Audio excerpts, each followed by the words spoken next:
Hey, how's it going, everybody? This is Joey Galvez, one half of your host of Explain Yourself, and I want to let you guys know about a really cool book from our friend of the show, Eli Shockey. This one is called The Greylock, and it's a story where magic is a commodity.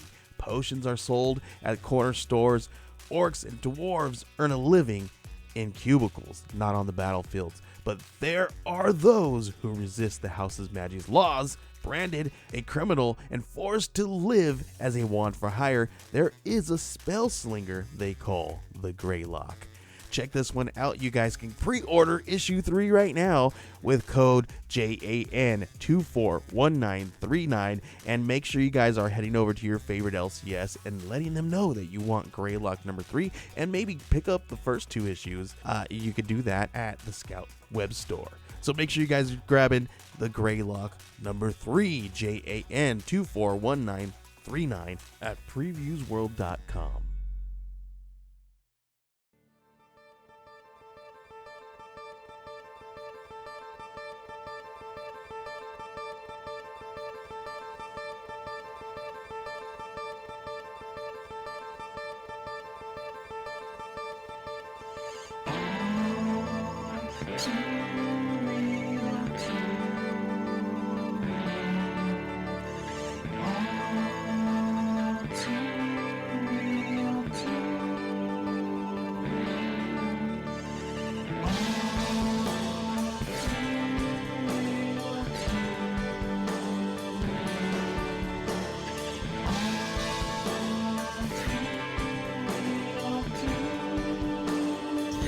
Okay, everybody, welcome to the latest episode of All Too Real 2. My name is Michael E. Cullen II, and with me, as always, via Zoom is Matthew. Maybe I had a jet ski. It's a Polish name. Maybe I had a jet ski. It's, Oh, that makes sense. Yeah. Yeah. Maybe I had a jet ski. Mm-hmm. I gotta say it real bad. Maybe I had a jet ski. Yeah. I think I went to high school with a few, maybe I had a jet skis. And, yeah. It's a common Polish name in Toledo, so. Yeah, makes sense. Maybe I had a jet ski. Mm-hmm. Matt, maybe I had a jet ski.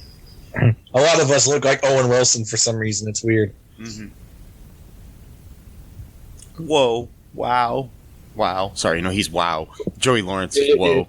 That's right, Joey. Whoa. Owen is more of like wow. Wow. Yeah. Oh. Wow. Wow. Wow. I think it'd be cool if there was a movie that was just Joey Lawrence and Owen Wilson on a road trip. Like, just visiting, like, really cool, like, roadside, things like big giant dinosaurs and stuff. And, and then they'd just be like, whoa. Wow. Wow. It'd be the whole movie, just them standing in front of the Grand Canyon going, whoa. Wow. Yeah, man. Yep. What would you call it? Whoa and wow. Whoa and wow. Yeah. Whoa and wow with no. It'd be wow and whoa. No, Whoa and Wowson. Yeah. No. It'd be wow and whoa with Owen and Joe. Yeah. Yep. It could be a series like on like the Travel Channel or whatever. Oh, I kind of like Whoa and Wowson personally. The play on word, Whoa and Wowson. But then they have an argument about who, gets the greater pun, right? Because, Joey Lawrence would want, to be, the main guy. And, let's face it, Owen Wilson would win that. Oh, yeah. I don't think Joey would have a problem with that, really. Yes.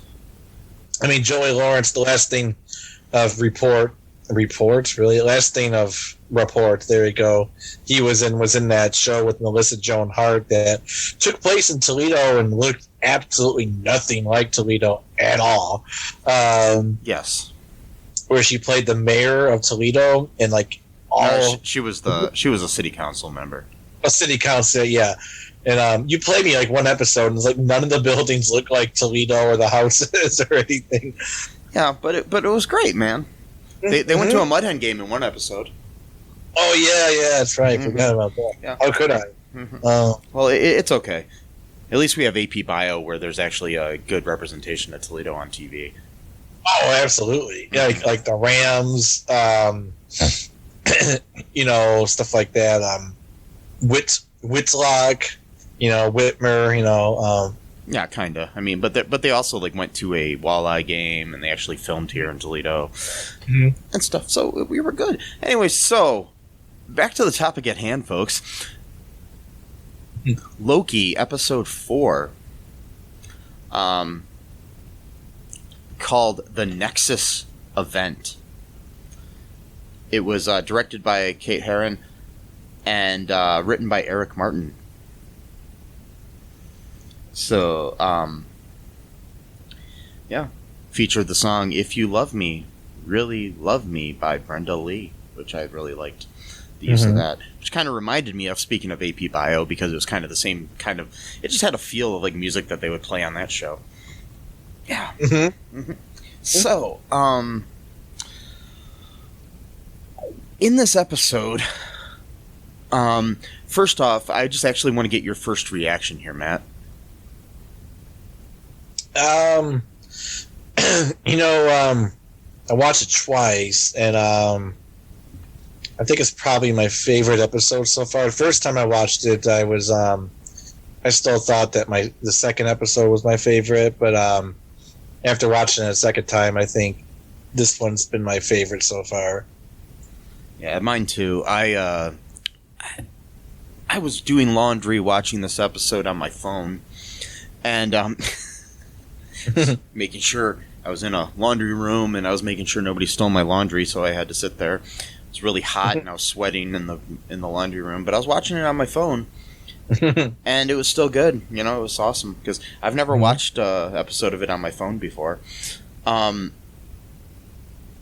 I remember just sitting there, because I'm all by myself, and like events happen in it, and I was like, oh my god, what the heck?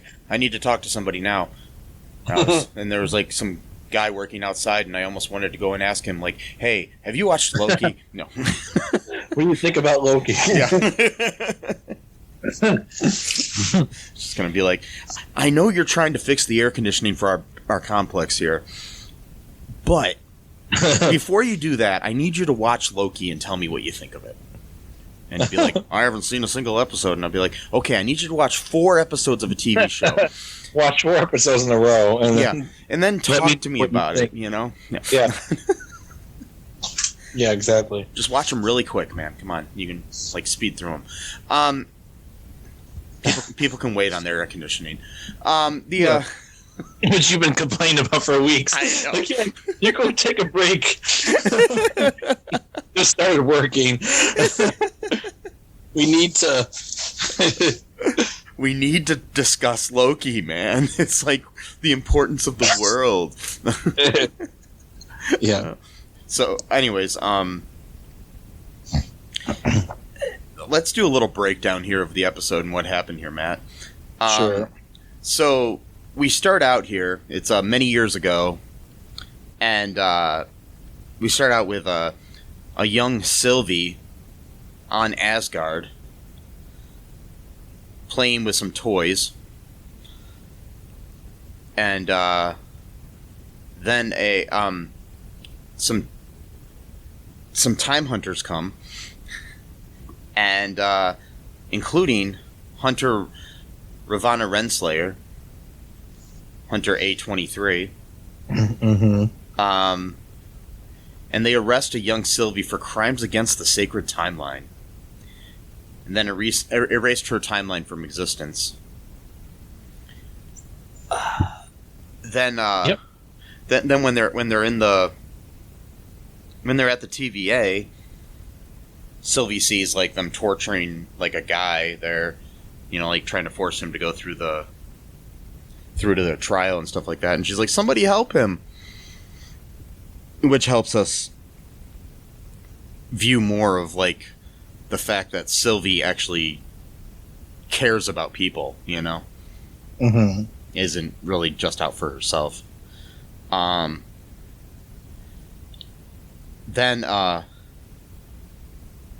they're about to have the trial for Sylvie, and Sylvie steals Renslayer's tempad during the trial and escaped into a different timeline. Yep. That's what happened there. Yeah, so and it seemed like Renslayer allowed her to do it. Yeah, which is kind of weird. It could be just something that she, like, maybe that's why she's so hell-bent on getting Sylvie, is because she feels guilty about letting this happen. Yeah, because she kind of just sort of like, oh, she's right here. Plus, the other thing about that was kind of weird was, like, it seemed like Sylvie, like, really was comfortable using that tempad. Like, if that was the first time she was there, like, she just knew all the buttons to push and everything. Like, I'm starting to wonder if there's been, like, some kind of continuous time loop going on where even as a kid, she's not really a kid or something. I don't know, but, like... Either that or she's just, you know, she's a magical being. She's a god, or a goddess, I should say, and she's smart. So yeah, maybe that's I mean, it could be like the fact that, you know, my almost 2-year-old niece the other day somehow unlocked my niece's cell phone. Right. So yeah, it could be something like that. And then that's great. And started playing some Justin Bieber music on it. I mean, it's just like, I don't know how she did it, but she knew how to do it. So like password or just like it's like a finger, you know, movement or something, but she somehow unlocked it, and we still haven't figured out how she did. But wow. Yeah. So yeah, crazy. And then she changed the music on, because we were playing music on the phone into a little speaker, and she changed it to a Justin Bieber song that she wanted to hear. Oh wow. So, you know, it's like, okay, maybe you know, because so that makes me think that, you know, children can understand a tempad. Yeah, I mean, plus too, it seems like kids, the more technology there is, kids just like almost intuitively know how to use them, you know. Yeah. So could be something like that. Yeah. So basically, and then we cut to the after that happened. We cut to the present day, or whatever you want to call it, because time moves weird in the TVA. Mm-hmm. And Mobius is there talking to Judge Renslayer, and wants to see, asks to see Hunter C-20. But Renslayer claims that C-20 died from a mental breakdown. Mm-hmm. So,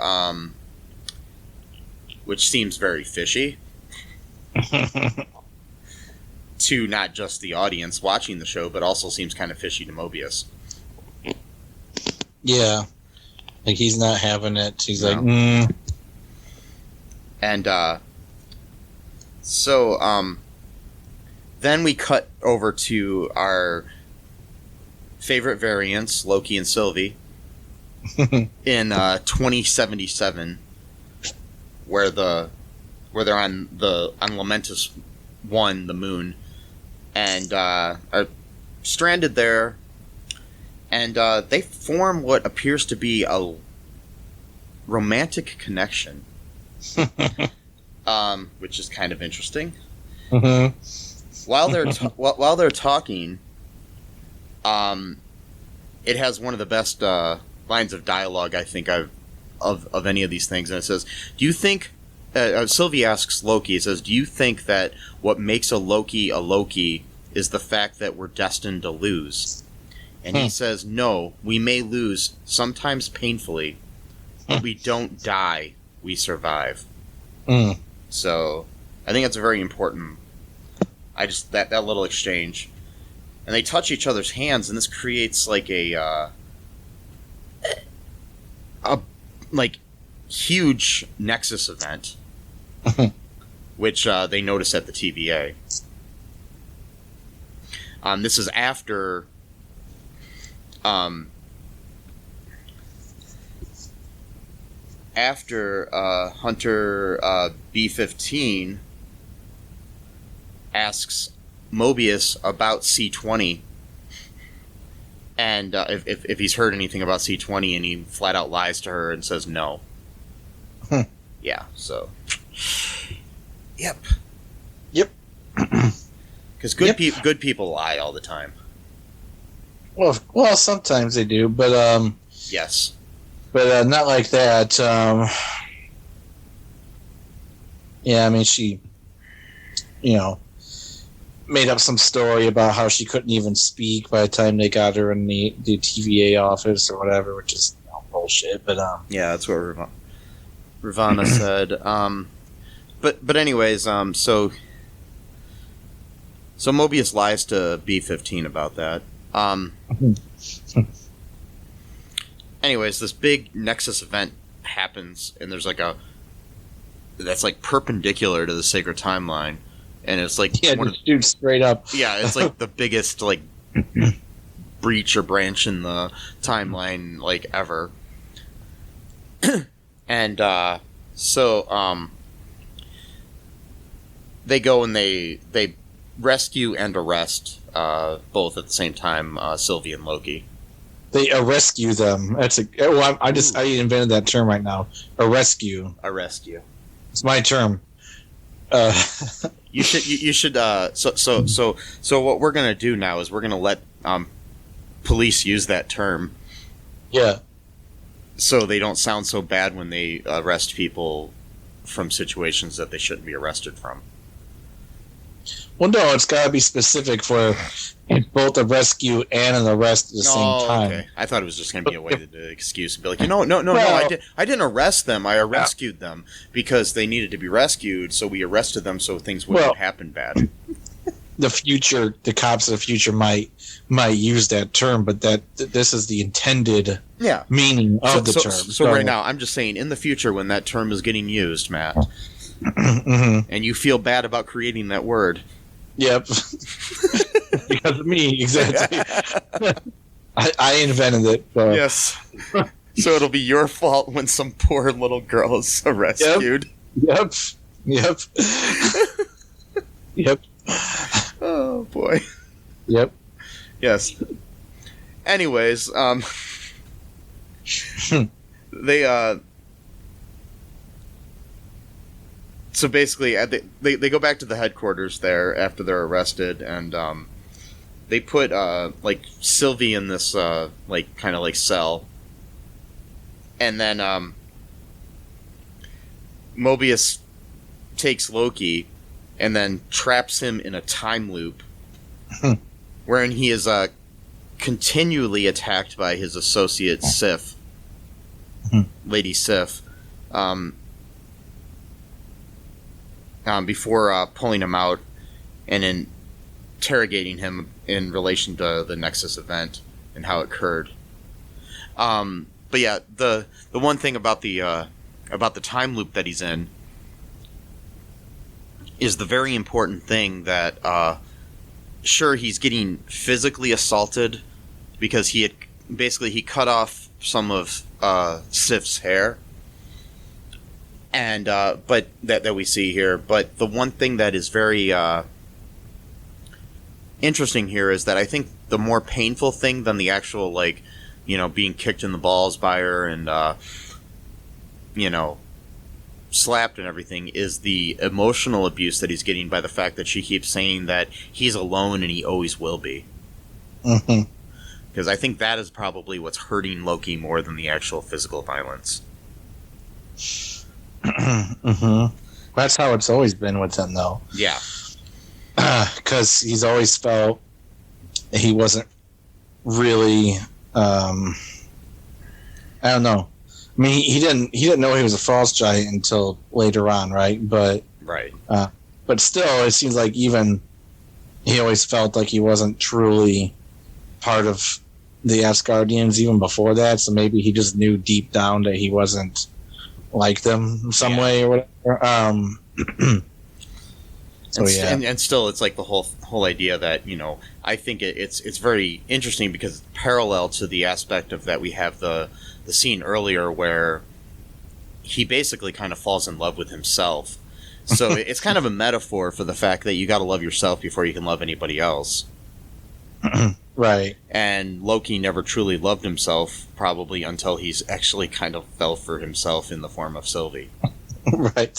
So there's a lot of I think there's a lot of psychological stuff going on there that is actually pretty cool. Like, because it basically teaches us indirectly that, you know, basically you're never going to be in a healthy relationship until you're able to love yourself. Yeah. And I guess if it takes loving a version of yourself from a multiverse, yeah. Yes. Or whatever timeline or whatever. That brings up a question I wanted to ask you, Matt, while we're on the subject. If there was, like, say a version of you from another timeline, could you see yourself in a relationship with that person? Probably not, just because I know that it's me. So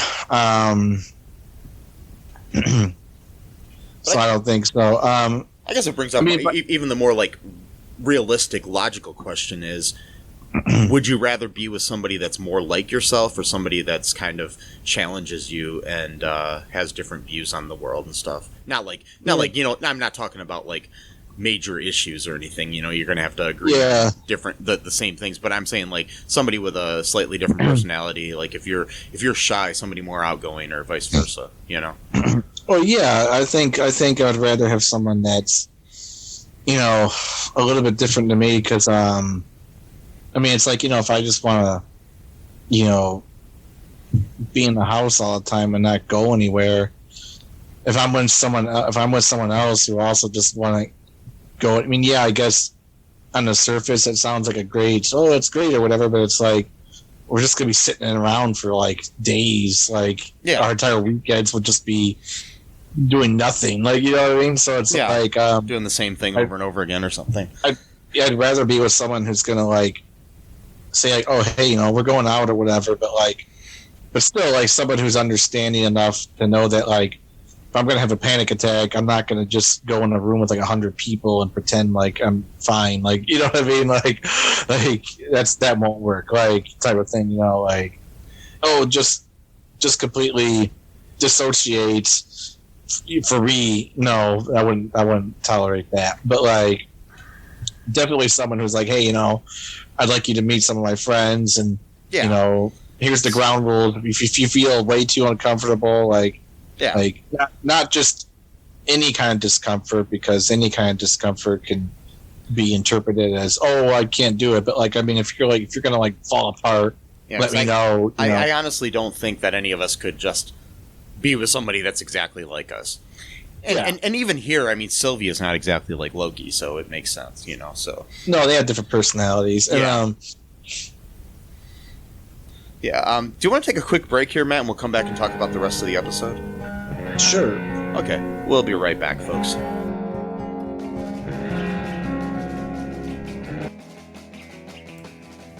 What is Gen X? What is the silent generation? What do generations have in common? Hi, I'm Trish the Dish from the Gen X Voice podcast, and I invite you to listen to conversations I have with folks from different generations, backgrounds, beliefs, and experiences in an attempt to see what connects rather than divides us. Even though Gen X has been called slackers, Karens, or not mentioned at all in some cases, we are the bridge generation, so I feel compelled to do my part to destroy ageism by bringing all these voices together. And, as a bonus, each guest gets to answer some 80s questions at the end of each show. So download and listen to Gen X Voice today on Apple, Spotify, Amazon, or wherever you listen to podcasts. And let's see how much we have in common after all. Hi, this is Catherine, host of a new fashion podcast, The Real Fashion School Dropout. Join me as I interview guest every week in the fashion and beauty space. And we gossip on all things fashion and beauty and even get into some personal stories of their journey in the industry. You can find us on Apple, Spotify, pretty much wherever you get your podcast. Hope to see you there.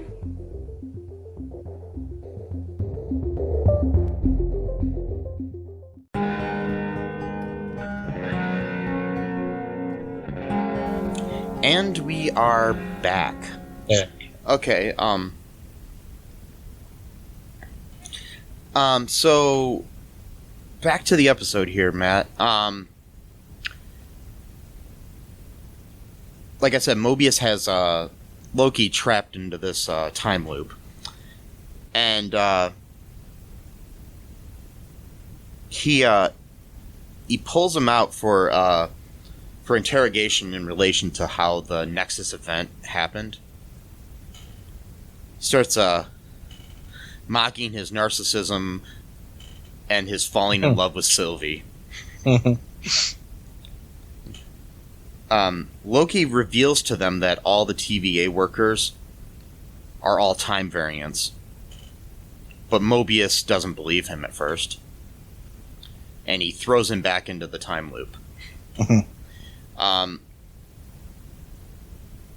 So then there's Renslayer and Loki have a meeting in her office to like celebrate from, catching the variants.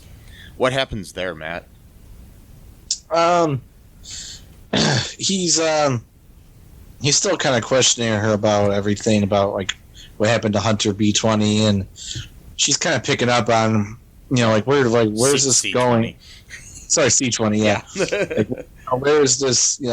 Like, where are you getting that with all these weird questions? It's fine, everything's been settled, and he's like, just can't shake it. It's like just doesn't feel right to him. Like, and then she's kind of trying to, steer him away from it by saying that, well, she's just trying to protect him because, because he wants to interview Sylvie, but yeah.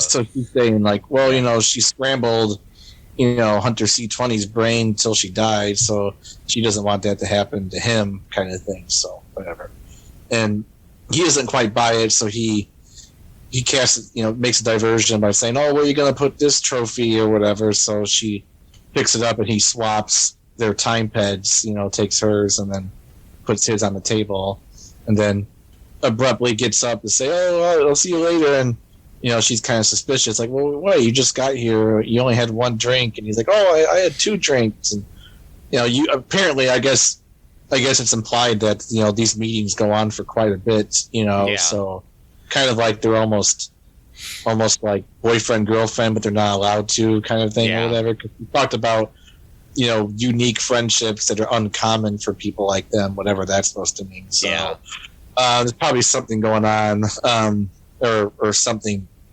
could go on, but they are keeping their distance or whatever type of thing. Also, while in there, he signed some paperwork earlier, and this pen that he uses is again that Franklin D. Roosevelt High School pen. Oh, geez, that she gave him, and the shot kind of lingers for a second there, and Mobius kind of looks at the pen for a second. So, like I said again, this is Chekhov's gun. Yeah. Something about that pen's going to go off later. I'm just saying. Something about the high school or something to do with... My thoughts are... Here's my theory. Mobius was a teacher at that high school. Yeah, I was just going to say... In the 1990s, who happened to own a jet ski. Yeah. That's what I'm thinking. That's literally what I thought. He's probably like a cool history teacher, or like a... Yeah. Maybe like English lit or something like that, Yeah. I kind of got that vibe, from him. That's my feeling about him. Either that or that was the high school he went to or something. Who knows? But, there's some relation to that high school and Mobius, I think. Yeah. That we'll find out about in a later episode. Or maybe he taught jet ski lessons, like driving lessons. Maybe they had a jet ski program. Yes. And he taught jet ski. Every good high school has a jet ski driving Of program. course. I mean, you're not a top grade high school unless you do. So Yes. In my high school, we had 4 years of jet ski. And, Yeah. all the other classes were superfluous, you know. It was just jet skis. Yeah, well, it's, you know, if you go to maybe you had a jet skis, Polish high schools, you know, they have those. Yes, you know, classes. They all have, and sadly, you have to learn how to ride a jet ski in a Olympic sized swimming pool. Yeah. Yeah.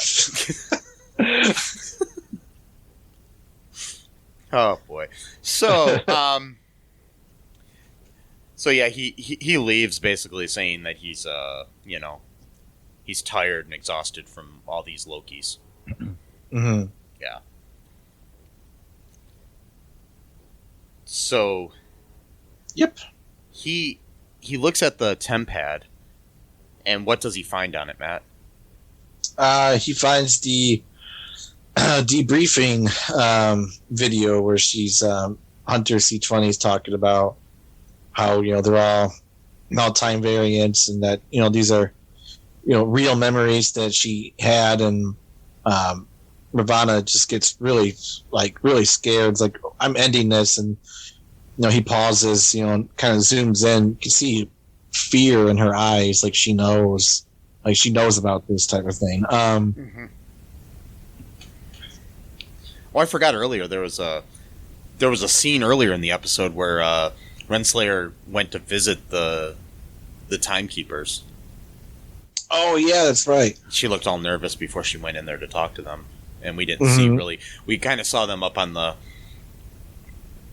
their little dais on, you know, in their kind of throne or whatever, with you know, and they're kind of looking like the people from those like judges from Bill and Ted's Excellent Adventure or something up there, and yeah, yeah, wow, it's wow.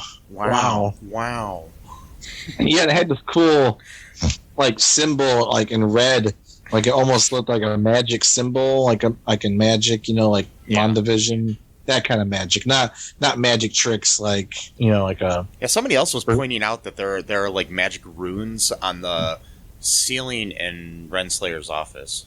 Oh, okay. Kind of like the ones that Agatha had in her basement. Oh, okay. So that could be interesting. We'll have to find out. Yeah. So basically, back to the. You know, Mobius finds out that basically Renslayer lied to him, and that C20 seemed fine, just spouting off stuff they didn't want to hear. And Mobius frees Loki once more from the time loop, and he's basically trying to help him. He's basically, you're going to have to trust me. And he says, and Loki calls him a friend. And says that he can trust a friend. And they're about to go off and figure out what's going on. And Loki's free to run around, basically. He's still got his little thing around his neck. His little, like, you know, what is that? Like I don't know. A collar, kind of. Collar, yeah, collar thing. That's the word I was looking for, collar. Yeah. He, and then, basically, Mobius acknowledges that he had betrayed Renslayer. And, talks about, you know, basically that they're all variants and stuff like that, leading Renslayer to ordering him to be pruned. And in the first shock of the episode, I was like, fuck, they just killed Mobius. Yeah. So that, I know. That kind of pissed me off. Because he didn't get to go on his jet ski yet. No, he even talked about it. Like, maybe I had a jet ski. Yeah, that's what he said. And he was talking about, I know, I had a life. Maybe I had a jet ski. Yeah. And that's what I like to be is, oh yeah, because earlier she was asking him what time period he would love to be in, or Oh yeah, and that's what he said. He wouldn't answer it for some reason, and that might have been her way of testing him too, to see what he was feeling, too. Right? Yeah, exactly. To see if he was influenced like C20 was. Anyway, so he's apparently dead now. And Renslayer takes Loki and Sylvie to the Timekeepers. She like grabs them both and takes them to the Timekeepers. On the way there, in the elevator to the Timekeepers, Sylvie asks Renslayer if she remembers her, first off, and she says yes. And then she asks her why she was arrested, like what was her nexus event that created, that caused her to be arrested by the time Variance Authority. And we see this smirk on Renslayer's face, and she says, "I don't remember." Yeah. Some filthy smirk from a filthy person. I think she's evil, to be honest. She might be evil or something like that. I've got some other theories too, but that are not going to come true. But I don't want her to be the big bad of the show, because that'll be the third show in a row where the big bads are all women. I don't think she's going to be the big bad. No, I think there's still something else happening. I'm just saying, I don't know. I just don't like the message Marvel's sending right now with women being all the bad people. Well, that's the thing. See, that's the thing, though. That's the new thing now, though, is that... So, like, we've gone through, like... No, like, just, like, I was actually thinking of this, like last week, and I couldn't really vocalize it, but, like, there's almost, like, an evolution of thing going on. So, like, and this happens like with like anyone who's like a minority, or like someone who's like was like part of like a second class citizen. So like first is like you're either depicted as like totally like powerless, or you start off as the villain. It usually could be either or. Then you move your way up to like kind of like a hero, and then or a victim. But then something happens later on where it's like, well, why can't we be played as villains? But like not villains as in like when you. So what I'm trying to say is like, so like there was like this, like when you depict people as villains, you can either do it because that's how you see like those people in real life. So you're basically like, oh, well, black people, they're villains, or you know what I mean? But then there comes a certain time where it's like a group of people can be the villain in the TV show without society seeing them as villains, if that makes sense. I'm not really describing this well. It makes. I get what you're saying. Okay, good. My main complaint is I understand that, but I just don't want all of the villains in these shows to be women. You know, Right. It's just WandaVision, of course, it's Mephisto is pulling a string, so not really. No. But, I don't know. So we'll see what happens when we get to the last two episodes. Yeah. It's going to be Kane the Conqueror. You know, it's going to be Kane. Maybe. But my thing with that is like, okay, so for a Marvel fan, that makes sense. Mm-hmm. You know what I mean? But for your like people that know the history of the characters and people that do research like you and I do, but your casual viewer, to just bring a villain out of nowhere, it's going to be very dissatisfying. Yeah. Yeah, it's true. Yeah. And I mean, what you want on a show like this is somebody we already know to be the villain.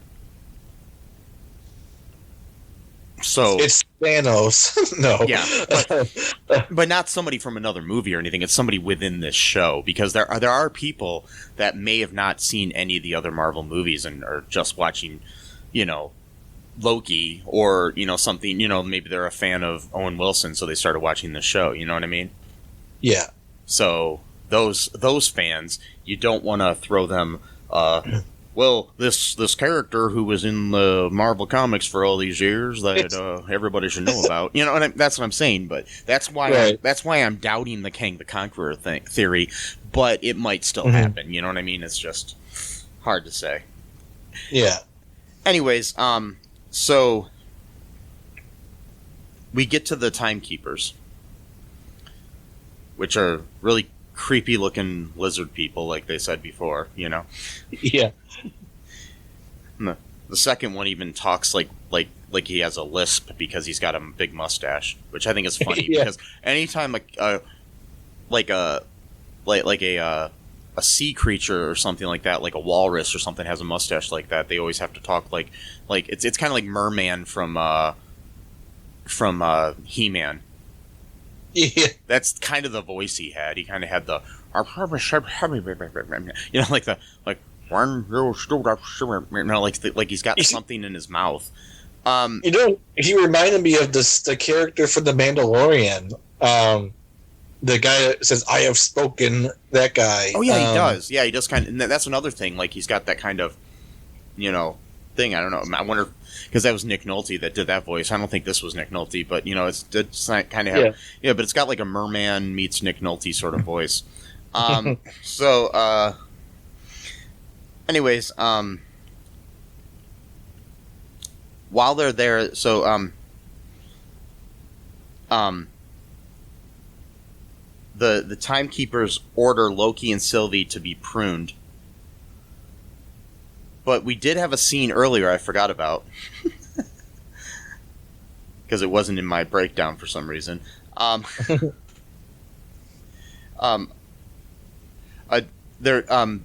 B-15 had brought Sylvie back to the 2050 Alabama, where they to the Rocks Cart store, where there was that, you know, we had that event where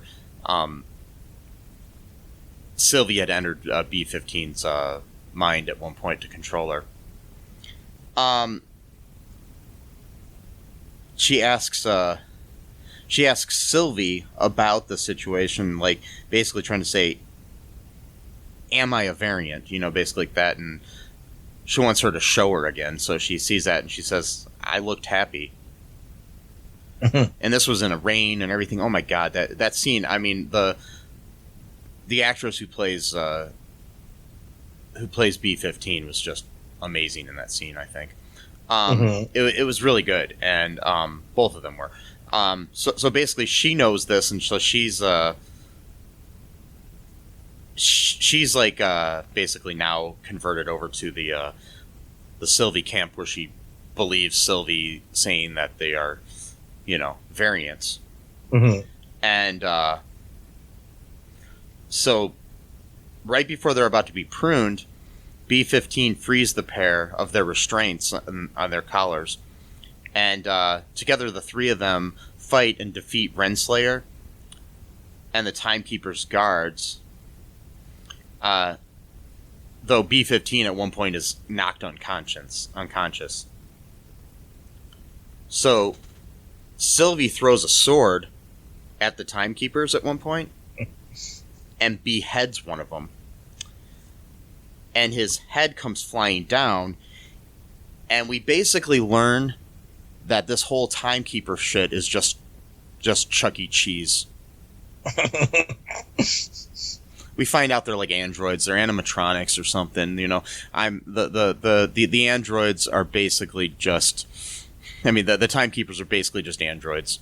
It's like, not even. Yeah. Because, like, my feeling is when you walk out of there, they start, you know, doing a rendition of Katy Perry's Fireworks or something. And, you know, they have a band, you know, and like, you know, Pasquale and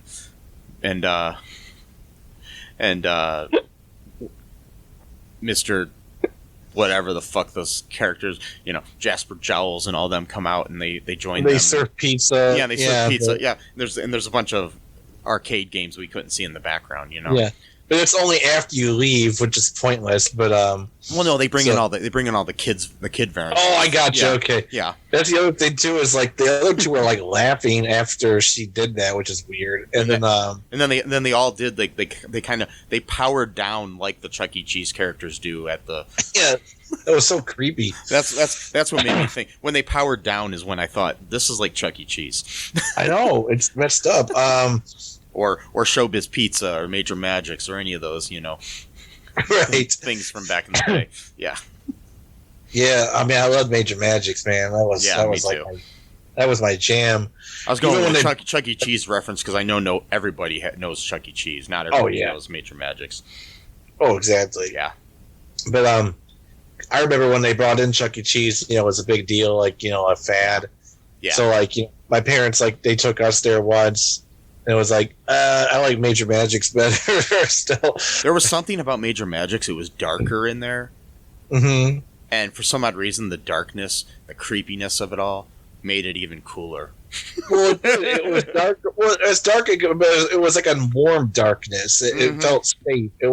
Like, and plus, too, it's like, it was in a plaza. So, like, you drove, so it wasn't like you just drove into, like, a place and there you are. It was like you had to drive into like a whole plaza, so the whole thing just made it feel safer in a weird kind of way. I don't know. And then and you could play air hockey there. I liked that.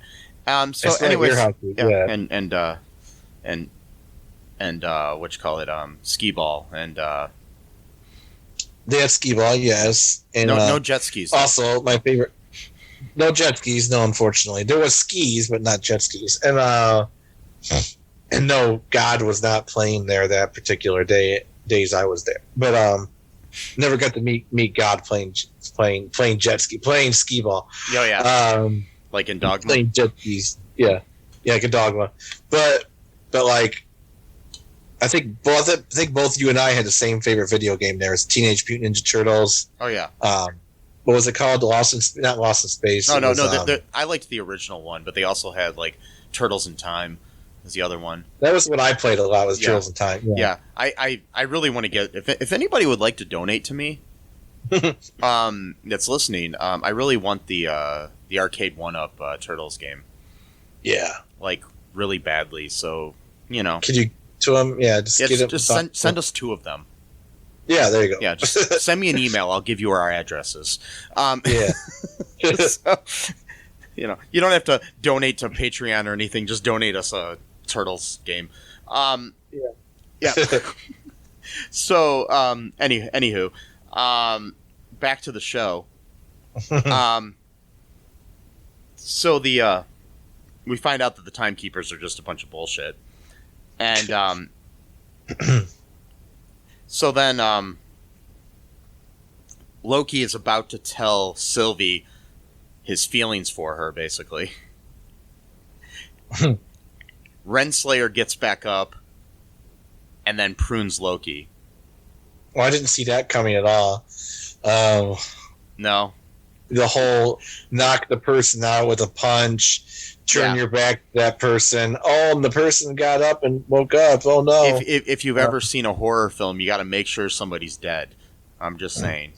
Yeah, don't just punch someone. It's like Scream, like basically the rules. You got to watch Scream and figure out these rules, people. That movie frustrated me so much just because it was like, I'm like, how obvious is it, people? Like, So, anyways,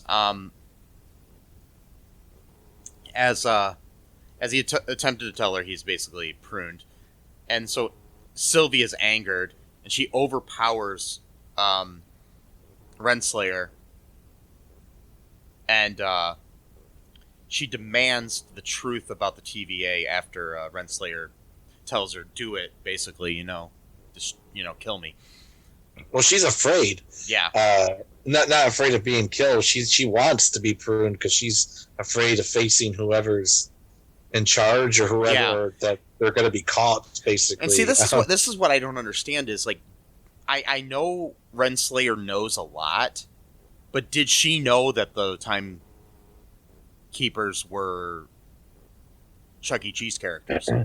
Well, the way she looked, she looked like really afraid to face them in the beginning of the episode. So that's what I'm saying. know. I don't think she knew. I think she Yeah, I don't basically think just she found knew. out. So I mean, if she knew that, like, if she knew, like, what I'm trying to say is, like, if she knew that somebody was controlling them, I don't think she would look that fearful to face the animatronics, because unless she was more afraid of the person behind the animatronics. I guess the wizard, yeah. the wizard behind the curtain, sort of thing. We don't know, so she was knocked out during the time, so we don't really know if she knows that they're Chuck E. Cheese robots or not. So we'll find out that if she knows. It had a very like I said, Wizard of Oz sort of feel too. Like, except for we didn't find out who the wizard behind the curtain was. Well, we got 2 more episodes, so yeah, we will find out. I mean, I have no doubt.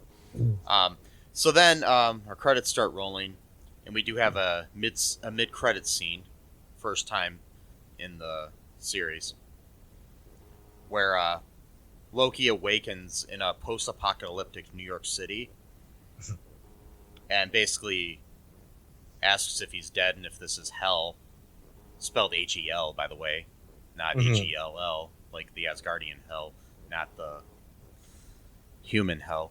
not the. It's kind of like an afterlife, sort of like a purgatory kind of place. It's what the Norse people called the afterlife, was hell. So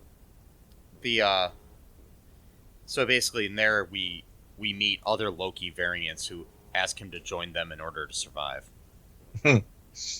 Including Richard E. Grant, who we finally get to see as as what they call classic Loki. And we see a kid Loki and one called Boastful Loki. Boastful. Yeah, who's like a black guy with a hammer, which is interesting. And right. The hammer part, that I'm saying that, and then we have a kid Loki, like I said, and then we have like an alligator or a crocodile Loki. So in one of the timelines, apparently Loki is a crocodile or an alligator. Well, hey, it makes sense. Why not? I mean, like in Into the Spider-Verse is a spider pig. Yeah. My thing is I just want to know if in the next episode we're going to see a reptile talking. Ooh. Because that'll be weird. Well, wait a minute. It's interesting because if they said that because one of the theories, I think you brought this up actually last week, that perhaps the person who's actually running the show is like a Loki, but he wants to be like the only Loki type of thing. And then so you got alligator Loki, but they were saying the timekeepers were like lizards people, so that's kind of an interesting. Who knows? I don't know. I'm just saying. Maybe that's the one that's controlling it, is the one the kid's holding. Or maybe he's going to pick up a banjo and we find out he's an animatronic thing that plays at a pizza place. Yeah. Anyway, so who knows? I'm obsessed. Yeah. I'm obsessed with this animatronic thing. Anyway, so do you want to take a break here, Matt, and we'll come back and we'll talk about some trivia and speculation? Sure. Okay, we'll be right back.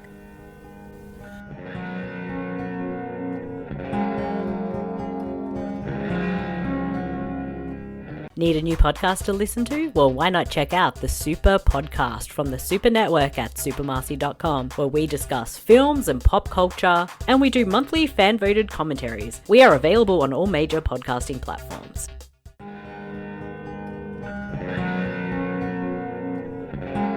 Okay, we are back. Back in black. It is back. No. Anyway, no AC/DC. No. Not today. No. Nope. Not on the weekend where we celebrate America. We're not talking about any foreign bands. Anyway, so so here's a little bit of trivia here for this episode here, Matt. This is the first appearance of Lady Sif in the MCU since Agents of S.H.I.E.L.D. episode Who You Really Are in 2015. So. Oh, wow. Yeah.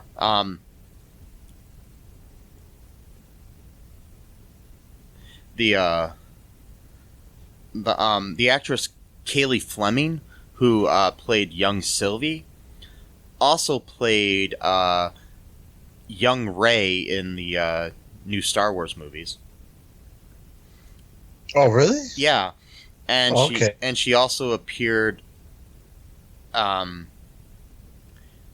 as Judith Grimes on The Walking Dead. So she's appeared in several things based on comics and other sci-fi type stuff. Yeah. Yeah, she looked. Now that you think about it, she looked kind of familiar. Okay, yeah. So the scene where Sif and Loki interact is based on the Norse legend where Loki cuts off her hair. In the legend, this eventually puts Thor on the quest that leads to the creation of Mjornir. I do not know how to pronounce that. I mean, I know that I should, but I don't. What are you talking about? The hammer? Yeah, one of his hammers. It's pronounced Mjolnir. Yeah. Mjolnir, I think. Yeah. MJ. Forget about how it's. Yeah. Forget about how it's spelled because pronunciation has nothing to do with spelling whatsoever. So yeah, okay. Like, just ignore it. Just pronounce it as Mjolnir or something like that. Yeah. And just. Anyways, so yeah, it leads to the creation of that in the Norse mythology. Richard E. Grant's Loki variant is dressed in Loki's Silver Age comic book look. This is why he's credited as Classic Loki. And this is the first episode to have a post-credit scene. The post-credit scene introduced other Loki versions, and like I said, we have Boastful Loki, Crocodile Loki, Kid Loki, and Classic Loki. We also see in the background of that scene a ruined Avengers Tower from the Avengers. So, yeah. So the Avengers Tower is in the background of that scene. Destroyed. It's interesting. So I have a theory about this, right? I don't really think that this is a destroyed. Okay, you remember the show Stranger Things? Did you ever watch it? No, I haven't watched Stranger Things yet. I know I'm way behind on that. I really should. Well, there's a concept. It's not. Don't worry, it's not really giving anything away. But there's a concept called like the upside down world. I've heard of that. Yeah. Basically, it's just like it's the same place, but it's like all decayed and shit. But that's like the way it's supposed to be in that realm. So it's not. Yeah. It's not so much anything's been destroyed. It's like that's the normal state. You know what I mean? So maybe that's what's going on here. I don't know. But. Yeah, it could be. I mean, and it could be a different timeline. I'm just trying to figure out what it is, like where. So that gives me. So now we can move into speculation here because that gives me thoughts about. I know that Mobius is going to appear in future episodes, so makes me wonder where he went when he was pruned, or like C-20 or other people that got pruned. Like, are they in some kind of other timeline? Are they sent there, or is it something like that? So maybe when people are pruned, they're not really being killed. Well, yeah, because if you kill someone, I mean, it's not just from like a morality perspective, but if they did that, they would be kind of messing with the timeline themselves by killing someone, right? That's not supposed to be killed. So, well, I don't know, because like everybody that they're killing are variants. Oh yeah. So. Yeah, true. They were already taken out of the sacred timeline, so. Right. I don't know. It's hard to say. So, one theory that I read somewhere is that there's a possibility that Ravonna Renslayer is actually a Loki. Oh, okay. And that maybe she's the one in charge of everything. Which wouldn't make sense because she used to be a hunter and not a judge. Right. Unless, I mean, I don't know, maybe she's not the main one in charge. Maybe she's like the second in command or something. I don't know what's going on, but that could be an interesting little theory, which is probably going to be wrong. But I like that theory. That maybe she's like the Loki that's trying to be the superior Loki to all the other Lokis, and that's why she's pruning Lokis or getting Lokis out of the timeline. There could only be one Loki. Yeah. Who knows? It could be that, or some other reasoning that she's doing what she's doing. That's the only major like theory I have, and I'm just trying to figure out. I mean, there's got to be, because I've seen in some previews for a future episode, I've already seen there's a scene with Owen Wilson driving a car somewhere, so he's got to be in a future episode, and so I'm hoping that when he got pruned, he got sent to some other timeline or something, or maybe he got sent back to his own timeline. I don't know what's going. You know what I mean? Because it makes you wonder if these people really were variants, or if they were just randomly, picking people off from timelines and just making it so they didn't exist. Yeah, exactly. Like, what if they weren't even? Well, that's the thing. It's like, like the show Legends of Tomorrow, right? Well, like the whole point of that show was that those characters were so insignificant when it came to the timeline that it was okay to just pluck them out of the timeline. So this could be something like that almost. It could be, yeah. I don't know, but I don't know. I guess we'll have to wait and see. Do you have any other final thoughts here, Matt, before we wrap things up? No, not really. Just maybe just try to watch this episode at least twice, just to kind of just get a feel for it. I don't think one time is really enough for this particular episode. So, yeah, I agree. I would say at least 2 times. Once, twice, 3 times. 3 times a lady. 3 times a Loki. Oh, wait, no. Anyways, so, well, I'll stop singing, folks, because I know it hurts your ears. Anyway, so, here we, make sure you, check out our, all2real2.com. Follow our show. We got some interviews coming up and some really cool, like, reviews of some sitcoms and stuff. Like, coming up, we've got a review of the TV show Kirstie. So yeah, that we recorded recently, which will be fun to listen to. And, check out our Patreon, check out our TeePublic, get some merch, walk around with some All Too Real 2 stuff on your back, Yeah, man. And then, people will be like, what's that?